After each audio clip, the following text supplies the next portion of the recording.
तनाज़ात में जनसी तशद्दुद के खात्मे का आलमी दिन। भारत मकबूजा जम्मू और कश्मीर में खवातीन की आबरूरेज़ी को जंगी हथियार के बतौर इस्तेमाल करता रहता है। भारत कश्मीरी अवाम को तहरीक आज़ादी के साथ वाबस्तगी की सजा देने, उनकी तौहीन व तज़लील के अलावा कश्मीरी खवातीन को अपनी दरिंदगी और बर्बरियत के लिए आबरूरेज़ी को फौजी हरबे के तौर पर इस्तेमाल कर रहा है। मकबूजा जम्मू और कश्मीर में 1989 से लेकर अब तक 11,263 से ज्यादा खवातीन को भारतीय दरिंदों ने अपनी हवस का निशाना बनाया है। मकबूजा जम्मू और कश्मीर में खवातीन की आबरूरेज़ी को भारत की जानिब से सरकारी पॉलिसी के मामले के तौर पर मंजूरी दी जा चुकी है। यही वजह है कि आज तक किसी एक भी भारतीय दहशतगर्द फौजी को न तो इंसाफ के कटहरे में खड़ा किया जा सका और न ही सजा दी जा चुकी है। कुरन पोशपोरा कुपवाड़ा का इज्तिमाई आबरूरेज़ी का वाक़या कौन जी हस भूल सकता है, जहाँ 23 फरवरी 1991 की रात को भारतीय दरिंदों ने सबसे जायद खवातीन की इज्तिमाई आबरूरेज़ी की।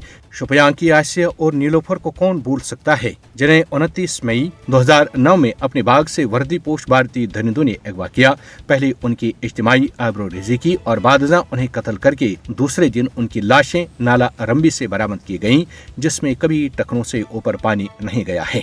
उठवा की बकरवाल कबीले से ताल्लुक रखने वाली 8 साल आसिफा भी इंसाफ की मुंतजिर हैं, जिसे जंगल से मंदिर के पुजारी सांजी राम और पुलिस अधिकारियों ने अगवा करके मंदिर में ले जाकर उस मासूम कली को बेहोशी की दवाई खिलाई। 3 दिनों तक उसके साथ अपना मुंह काला करते रहे और फिर पत्थरों से उसका सर कुचलकर उसे शहीद किया। ये वाकयात भारत के माथे पर ऐसे बदनुमा दाग हैं जिन्हें किसी सूरत धोया नहीं जा सकता। भारत ने इस वक्त 3 दर्जन से जायद कश्मीरी खवातीन को जेलों में कैद कर रखा है।